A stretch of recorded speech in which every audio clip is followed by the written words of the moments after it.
क्या भाई दूज पर भाई बहन का प्यार उपहार के लिए ही होता है? खिड़की के पास खड़ी मनीषा सोच रही थी, भाई दूज आने वाली है, पर इस बार न तो माँ ने फ़ोन करके भैया के आने की बात कही और न ही मुझे आने को बोला। ऐसा कैसे हो सकता है? हे भगवान, बस ठीक हो सब कुछ।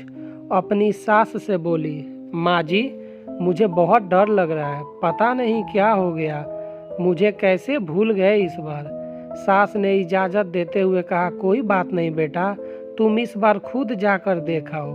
सास की आज्ञा मिलने भर की देर थी कि मनीषा अपने पति साथ मायके पहुंच गई, परंतु इस बार घर के अंदर कदम कदम रखते ही उसे सब कुछ बदला सा महसूस हुआ।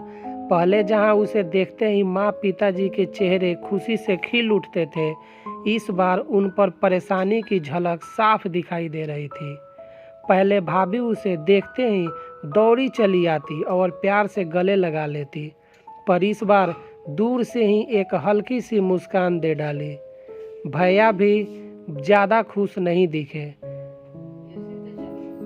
मनीषा ने जैसे तैसे एक रात बिताई, परंतु अगले दिन जैसे ही उसके पति उसे मायके छोड़ वापस गए, उसने अपनी माँ से बात की। तब उन्होंने बताया, इस बार कोरोना के चलते भैया का काम बिल्कुल बंद हो गया, ऊपर से और समस्याएं, बस इसी वजह से तेरे भैया को तेरे घर भी न भेज सके।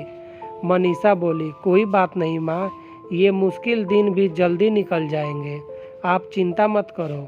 शाम को भैया भाभी आपस में बात कर रहे थे, जो मनीषा ने सुन ली।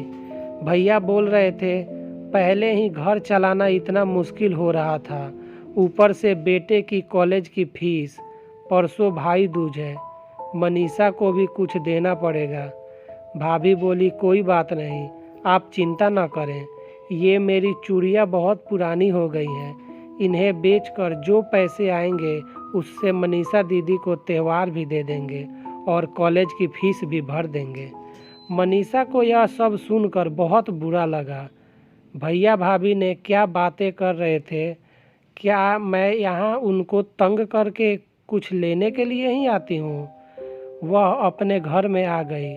तभी उसे याद आया कि शादी से कुछ समय पहले जब वह नौकरी करती थी तो उसने बड़े शौक से अपनी पहली तनख्वाह लाकर पापा को दी थी। तब पापा ने कहा, ये पैसे अपने पास ही रख ले बेटा, मुश्किल वक्त में काम आएंगे। इसके बाद वह हर महीने अपनी सारी तनख्वाह बैंक में जमा करवाती रही। शादी के बाद जब भी मायके आई तो माँ ने उसे पैसे निकलवाने को कहा, पर मनीषा हर बार कह देती कि अभी मुझे ज़रूरत नहीं, पर आज उन पैसों की उनके परिवार को ज़रूरत है। वह अगले ही दिन सुबह भतीजे को साथ लेकर बैंक गई और सारे पैसे निकलवा कर पहले भतीजे की कॉलेज की फीस जमा की और फिर घर का ज़रूरी सामान खरीद कर घर वापस आ गई। अगले दिन जब भैया का टीका किया तो भैया ने भरी आँखों से उसके हाथ 100 का नोट रखा। मनीषा मना करने लगी तो भैया बोले, ये तो शगुन है पगली, मना मत करना।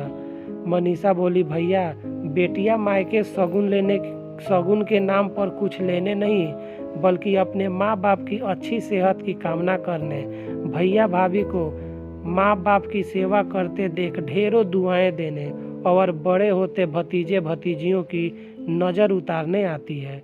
जितनी बार मायके की दहलीज पार करती है, ईश्वर से उस दहलीज की सलामती की दुआएं मांगती है। जब मुझे देख माँ पापा के चेहरे पर रौनक आ जाती है, भाभी दौड़कर गले लगाती है, आप लाड लड़ाते हो, मुझे मेरा शगुन मिल जाता है।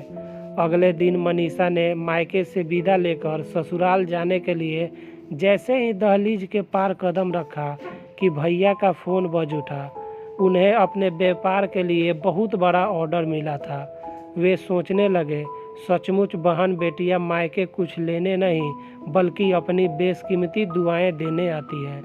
जब वे घर की दहलीज पार कर अंदर आती हैं तो बरकत भी अपने आप भीतर चली आती है। हर बहन बेटी के दिल की तमन्ना होती है कि उसका मायका हमेशा खुशहाल रहे और तरक्की करे। मायके की खुशहाली देख उसके अंदर एक अलग ही ताकत भर जाती है, जिसके उसके अपने जीवन में पेश आने वाली मुश्किलों का वो डटकर सामना कर पाती है। भैया की आंखों से खुशी के आंसू बहने लगे और सोचने लगे कि सच में बेटियां घर के लक्ष्मी होती है। दोस्तों, अगर ये कहानी अच्छी लगी है तो लाइक करें, शेयर करें, सब्सक्राइब करें। दोस्तों, ज़्यादा से ज़्यादा शेयर करें। ऐसे ही कहानी सुनने के लिए मेरे चैनल पे बार बार ऐसे कहानी आपको सुनने की मिलेगी। और ऐसे कहानी सुनने के लिए आप लोग चैनल को सब्सक्राइब कर लें और बेल आइकन को प्रेस कर दें, ताकि कोई भी वीडियो डालूं तो आप तक नोटिफिकेशन सबसे पहले पहुंच जाए। Thank you.